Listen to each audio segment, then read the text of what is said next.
Hello friends, ಇವತ್ತು ನಾನು pasta ಮಾಡ್ತಾ ಇರೋದು. ಇದಕ್ಕೆ ನಾನು ಸ್ವಲ್ಪ ನೀರು ಇಟ್ಕೊಂಡಿದ್ದೀನಿ ಸ್ಟವ್ ಮೇಲೆ. ಅದಕ್ಕೆ ಸ್ವಲ್ಪ ಸಾಲ್ಟ್ ಹಾಕ್ಕೊಂಡೆ.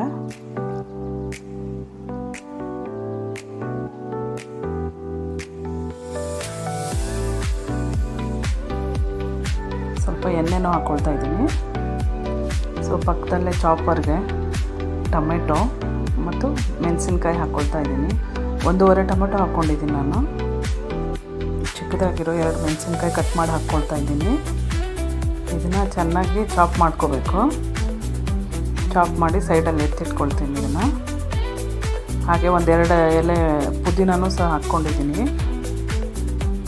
ಇಲ್ಲಿ ಇದು ಬಾಯ್ಲ್ ಆಗ್ತಾಯಿದೆ ಪಾಸ್ತಾ. ಇನ್ನೊಂದು ಸ್ವಲ್ಪ ಹೊತ್ತು ಹಾಕಬೇಕು. ಈಗ ಇದನ್ನು ಬಸ್ಬಿಡೋಣ. ಆಯಿತು, ಸ್ಟೇನ್ ಮಾಡಿಕೊಂಡೆ. ಇವಾಗ ನಾನು ಇದಕ್ಕೆ ಸ್ವಲ್ಪ ಎಣ್ಣೆ ಹಾಕಿರ್ತೀವಲ್ವ, ಅಂಟ್ಕೊಳ್ಳಲ್ಲ, ನೀಟಾಗಿ ಉದ್ರಾಗೆ ಇರುತ್ತೆ ಇದು. ನ್ಯೂಡಲ್ಸ್ಗೂ ಸಹ ಹೀಗೆ ಮಾಡಿಕೊಂಡ್ರೆ ಇನ್ನೂ ಉದ್ರಾಗಿರುತ್ತೆ ನ್ಯೂಡಲ್ಸು ಸಹ. ಸೊ ಇದಕ್ಕೆ ಇವಾಗ ನಾವು ಒಂದು ಪಾನಲ್ಲಿ ಬಟರ್ ಹಾಕಿದ್ದೀನಿ. ಬಟರ್ ಬಿಸಿಯಾಗಿದೆ. ಈಗ ಬಟರ್ ಕರಗಿದ್ಮೇಲೆ, ಬಿಸಿ ಆದಮೇಲೆ ಸ್ವಲ್ಪ ಬೆಳ್ಳುಳ್ಳಿ ಮತ್ತು ಶುಂಠಿ ಚಿಕ್ಕದಾಗಿ ಕಟ್ ಮಾಡ್ಕೊಂಡಿದ್ದೀನಿ, ಅದು ಹಾಕ್ಕೊಳ್ತಾ ಇದ್ದೀನಿ.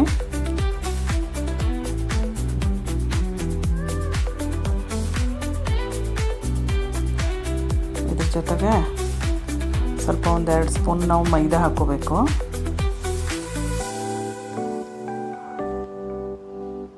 ಸೊ ಅದು ಸ್ವಲ್ಪ ಸ್ಟೋವ್ನ ತುಂಬ ಸಿಮ್ಮಲ್ಲಿ ಇಟ್ಕೋಬೇಕು. ಸೊ ಇದನ್ನು ಚೆನ್ನಾಗಿ ಮಿಕ್ಸ್ ಮಾಡ್ಕೋಬೇಕೀಗ. ಮಿಕ್ಸ್ ಮಾಡ್ಕೊಳ್ತಾ ಇದ್ದೀನಿ. ಸ್ವಲ್ಪ ಗಂಟಾಗುತ್ತೆ, ಬಟ್ ಆಮೇಲೆ ಇದು ಗಂಟೆಲ್ಲ ನೀಟಾಗಿ ಸಾಫ್ಟಾಗಿ ಕರಗುತ್ತೆ, ಏನು ಟೆನ್ಷನ್ ಇರಲ್ಲ. ಸೊ ಇದಾದಮೇಲೆ ಹಾಲು ಹಾಕ್ಕೊಳ್ತಾ ಇದ್ದೀವಿ.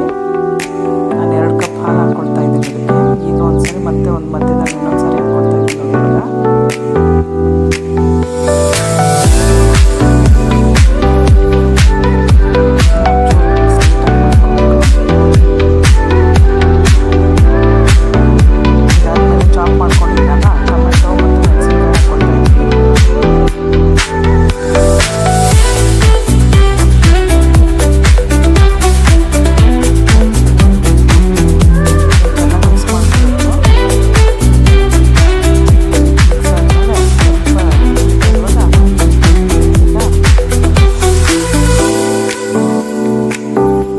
ಬಾಯ್ಲ್ ಮಾಡಿ ಇಟ್ಕೊಂಡಿರುವಂಥ ಕಾರ್ನ್ ಹಾಕ್ಕೊಳ್ತಾ ಇದ್ದೀನಿ. ಮತ್ತು ಕ್ಯಾಪ್ಸಿಕಮ್ಮು ಚಿಕ್ಕದಾಗಿ ಕಟ್ ಮಾಡ್ಕೊಂಡಿದ್ದೆ ಮೀಡಿಯಮಾಗಿ, ಇದನ್ನು ಹಾಕ್ಕೊಳ್ತಾ ಇದ್ದೀನಿ. ಇದಕ್ಕೆ ಸ್ವಲ್ಪ ಬ್ಲ್ಯಾಕ್ ಪೆಪ್ಪರ್ ಪೌಡರ್ ಹಾಕ್ತಾ ಇದ್ದೀನಿ.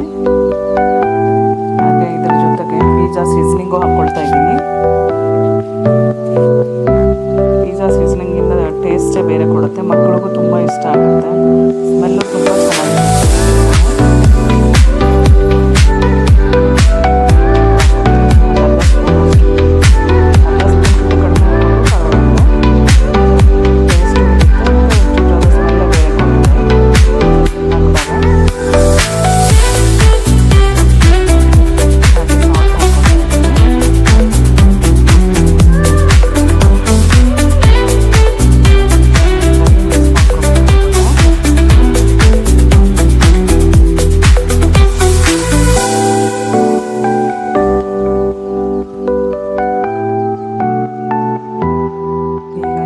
ಪಾಸ್ತಾ ಹಾಕ್ಕೊಳ್ಳೋಣ. ಸೊ ಎಲ್ಲ ಪಾಸ್ತಾ ಹಾಕ್ಕೊಂಡು ಮಿಕ್ಸ್ ಮಾಡ್ಕೋಬೇಕು. ಇದನ್ನು 1-2 ನಿಮಿಷ ಬಾಯ್ಲ್ ಆದರೆ ಪಾಸ್ತಾ ರೆಡಿ.